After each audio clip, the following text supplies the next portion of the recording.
आज हम हंसते हंसाते हम आप कुछ ऐसा सीखेंगे जो मेरे समझ से हर इंसान के अंदर ये गुण होना चाहिए। तो लोग ऐसी तैसी माँ बहन पे आ जाता है और तेरी हिम्मत कैसी हुई है, तेरी औकात क्या है। मियाँ बीवी बोलने लगा, भाई 1 घंटे से हम खड़े हुए हैं, जाओ तुम लेकर के आना, मुझे लेट हो रहा है। बीवी बोल रही है तुम लेकर के आना, मुझे लेट हो रहा है। बाहर में जो खड़े हैं वो लड़ रहे हैं आपस में। जुबान अच्छी है, लोगों का दिल जीत सकते हैं। जब दिल जीत सकते हैं तो जग जीत सकते हैं। इसलिए भाई जितना हो सके अपने इस दिमाग पे काम करो और इसको जितना हो सके शांत रखो। अगर ये आपका शांत है ना तो दुनिया की जितनी बड़ी परेशानी आपके सामने आ जाएगी। हेलो दोस्तों, आप लोगों का स्वागत है रैयान चांद हंसी की दुकान। हमारे इस दुकान में आपका फिर से स्वागत है। तो आज हम बात करेंगे जो हर इंसान की जिंदगी में बहुत जरूरी है और बड़े काम की है। आज हम हंसते हंसाते हम आप कुछ ऐसा सीखेंगे जो मेरे समझ से हर इंसान के अंदर ये गुण होना चाहिए, और अगर नहीं है तो शायद हमारी ये वीडियो देख करके जरूर 5, 10, 20, 50%, 100% वो अपने अंदर ये गुण को ला सकता है और इस गुण के कारण इंसान का जिंदगी बदल सकता है। और मैंने देखा है तो सोचा आपके साथ आकर के ये शेयर करूं। तो आप मेरे दोस्त को जानते हैं? नहीं। अरे हाँ, वही दोस्त लांबा। आज से 4 दिन पहले मैं अपने दोस्त लांबा के घर गया तो पता चला कि उसकी एक बेटी है जो अभी स्कूल में रामलीला का प्रोग्राम होना है, तो उसमें उसको सीता का रोल अदा करना था। तो सामने दोस्त बोला कि यार चलना मार्केट चलते हैं, इसके लिए ड्रेस लेकर के आते हैं, कल स्कूल में इसका प्रोग्राम है और इसको सीता बन के जाना है। तो फिर हम लोग निकल गए मार्केट सीता जी का ड्रेस लेने के लिए। तो जब मार्केट में पहुंचे तो एक दुकान थी लगभग 10 बाय 12 की, 2 दुकान, और उस दुकान में एक अंकल और एक आंटी। हम अपने उम्र के हिसाब से देखें तो एक बूढ़ा एक बूढ़ी जिसकी उम्र 70 प्लस होगा, वो उस दुकान को लीड कर रहे थे, चला रहे थे, लोगों को कपड़ा दिखा रहे थे और सामान दे रहे थे। और उनके साथ में उनकी एक लगभग 40 साल की एक बेटी थी जो उनका हेल्प कर रही थी। और एक और पहली जानकारी मुझे मिली जो वहां पर मैंने देखा कि उस दुकान में जितने भी स्कूल में एक्टिविटी कराए जाते हैं, जो भी प्रोग्राम होता है बच्चों के लिए स्कूल का, वो सारा ड्रेस वहां पे रेंट पे मिलता है। चाहे वो किसी तरीके का प्रोग्राम हो स्कूल में, बच्चे के लिए आप जाइए वहां रेंट पे, किराए पे एक कपड़ा मिलेगा। चाहे वो पुलिस का हो, सीता जी का हो, रावण का हो, राम जी का हो, जिसका भी हो, आप उसको किराए पे 200-300 रुपए या जैसा भी कपड़ा उस हिसाब से 1 दिन के लिए आप लेके आइए और उसके बाद जाकर के अपना प्रोग्राम करके फिर उनको ले आके दे दीजिए, अपना किराया काट लेंगे वो। तो ये देख के मुझे बहुत अच्छा लगा यार। तो जब उस दुकान पे हम लोग पहुंचे तो लगभग 25 से 30 कस्टमर पहले से वहां पर लाइन लगा के एकदम भीड़ भीड़ करके खड़े हुए थे, जिसमें कुछ बच्चे, कुछ बूढ़ी औरत थी, कुछ मियाँ बीबी, कुछ स्कूल के बच्चे, सब वहां पे खड़े हुए थे। तो भाई मैं भी वहां पर गया तो देखा सब आपस में हल्ला कर रहे, भाई मुझे दे दो, मुझे दे दो, मुझे दे दो, मैं पहले आया, मैं पहले आया।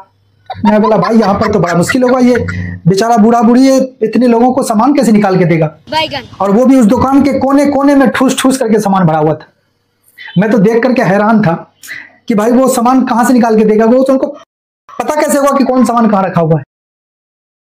तो खैर 10 मिनट जब मैं वहां पे खड़ा रहा तो देखा कि वो दोनों बूढ़ा बूढ़ी एक दूसरे से बात करते हुए दुकान के कोने कोने से सामान निकाल करके, कपड़ा निकाल के, बच्चों का ड्रेस निकाल के काउंटर पे ला करके सबको दे रहे थे और डील कर रहे थे। मैं देख करके हैरान हो गया। और जब और 10 मिनट हमें लगा तब और उनका जो गुण था, जो उनके अंदर खासियत थी बूढ़ा बूढ़ी के अंदर, कि एक भी कस्टमर को या एक भी लेने वाले को कोई भी बदतमीजी से बात नहीं कर रहे थे। हाँ बाबू आपको क्या चाहिए, अच्छा ठीक है आपका निकाल देते हैं, हाँ बेटा आपका भी निकाल देते हैं, 2 मिनट आपका भी निकाल देते हैं। भाई इतने भीड़ को वो इतने संजीदगी से डील कर रहे थे। मैंने तो भाई अपनी जिंदगी में इतना कूल माइंड आदमी या इतना कोऑपरेटिव मियाँ बीवी या इतना शांत दिमाग का सेल्समैन कह लो या दुकानदार कह लो, मैं पहली बार देखा था, और वो भी तब जब उनकी उम्र 70 प्लस की हो। मैं चाहता वहां से तो लगभग 15-20 मिनट में वहां से फ्री हो सकता था, सामान लेता, हल्ला गुल्ला करता, मुझे भी दे दो, मुझे भी दे दो, मिल जाता और मैं निकल जाता वहां से। लेकिन मैं उनके इस गुण को देखने के लिए और सीखने के लिए तकरीबन 1 घंटा तक मैं वहां पर खड़ा रहा। मैं साइड हो गया और देखता रहा उनके सारी एक्टिविटी को, वो किस तरीके से कस्टमर डील कर रहे हैं और दिखा रहे हैं और दे रहे हैं। बीच बीच में उनकी बेटी थोड़ा हाइपर हो रही थी, अरे भाई हल्ला मत करो, कस्टमर बोलता है मैं तो पहले से आया हूँ, अच्छा क्या हो गया, दिखा रही हूँ, दिखाई तो रही हूँ। लेकिन वो दोनों क्या काबिले तारीफ है, उसके पीस माइंड और उसके याददाश्त, जो भी उसके अंदर का गुण है भाई, उसकी तारीफ जितना की जाए उतना कम है। मैं देखता रहा, एक वर्ड भी उनके जुबान से कुछ उल्टा सीधा नहीं निकला, ना आपस में ना किसी कस्टमर को लेकर के। ये शाम का वक्त हो गया था, लगभग 8-9 के वक्त का बात है। जो सुबह से लोग ड्यूटी करता है, शाम में अगर कोई कस्टमर आ जाता है, भीड़ हो जाता है तो लोग हाइपर हो जाता है। अब कुछ लोग कहेंगे कि भाई वो तो उनका दुकान है, उनका बिजनेस है, वो अगर ऐसे नहीं डील करेंगे तो उनका बिजनेस कैसे चलेगा। भाई मैंने पहली बार 70 साल के दुकानदार को इस तरीके से कस्टमर को डील करते ट्रीट करते हुए देखा है, इतने संजीदगी से, इतने कूल माइंड से। तो भाई मुझे तो लगा कि ये सीखने का चीज है, वरना हम मार्केट हम भी घूमते हैं, हम भी डील करते हैं कस्टमर, एक वर्ड ऊपर नीचे अगर बोल देता है कोई तो लोग ऐसी तैसी माँ बहन पे आ जाता है और तेरी हिम्मत कैसी हुई है, तेरी औकात क्या है। लेकिन भाई वो क्या क्या चीज सुन करके, हद तो यह है कि जो लोग लेने आए थे उसमें कई लोग आपस में लड़ने लगे। एक मियाँ बीवी बोलने लगा, भाई 1 घंटे से हम खड़े हुए हैं, जाओ तुम लेकर के आना, मुझे लेट हो रहा है। बीवी बोल रही है तुम लेकर के आना, मुझे लेट हो रहा है। बाहर में जो खड़े हैं वो लड़ रहे हैं आपस में कि हम नहीं इतना देर रहेंगे, आप लेकर के आना, आप लेकर के आना। लेकिन जो उनका क्या कहते हैं रिस्पेक्ट देने का जो टैलेंट था, जिस रिस्पेक्ट से वो लोगों को डील कर रहे थे, भाई हम तो कहते हैं कि अगर कोई घर में खाना चढ़ा करके आया होगा ना गैस पे, वो भी फोन करके बोल देगा कि गैस बंद कर दो, अभी टाइम लगेगा और हम लेके आएंगे।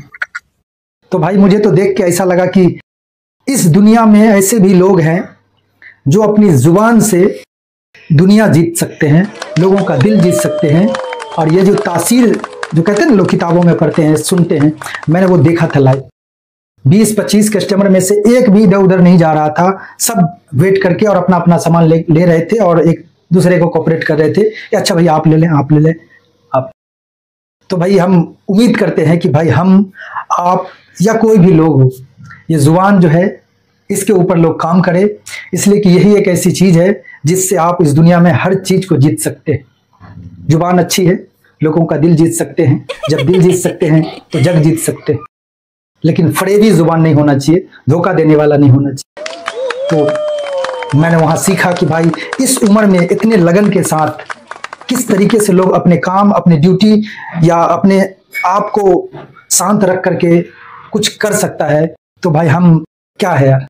तो इसलिए भाई जितना हो सके अपने इस दिमाग पे काम करो और इसको जितना हो सके शांत रखो। अगर ये आपका शांत है ना, तो दुनिया की जितनी बड़ी परेशानी आपके सामने आ जाएगी, जितना बड़ा मुसीबत खड़ा हो जाएगा, अगर आपने इसको शांत करके कोई फैसला लिया या सोचा या कुछ किया, आप उसको पार कर सकते हो।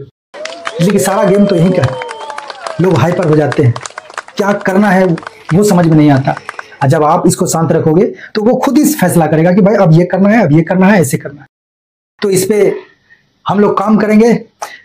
मैं ये बात सिर्फ इसलिए लेकर के आया कि भाई हम हंसते हंसाते कुछ ऐसा क्यों नहीं सीखें जिस चीज को सीख करके हमारी खुद की जिंदगी, हमारे परिवार की जिंदगी, हमारे दोस्तों की जिंदगी अगर बदल सकती है, कुछ अच्छा हो सकता है।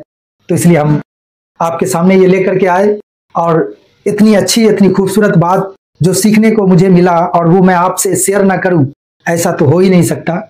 तो जय हिंद दोस्तों, आज मुलाकात यहीं खत्म करते हैं। उम्मीद है कि इन बातों से कुछ भी ऐसा आपको लगा हो कि हाँ भाई जिंदगी में अगर कुछ बदलाव लाना है तो अपनी जुबान पे और माइंड पे काम करके ला सकते हैं। तो जरूर लाइए। बाकी मिलते रहेंगे फिर किसी प्रोग्राम में हंसते हंसाते। जय हिंद।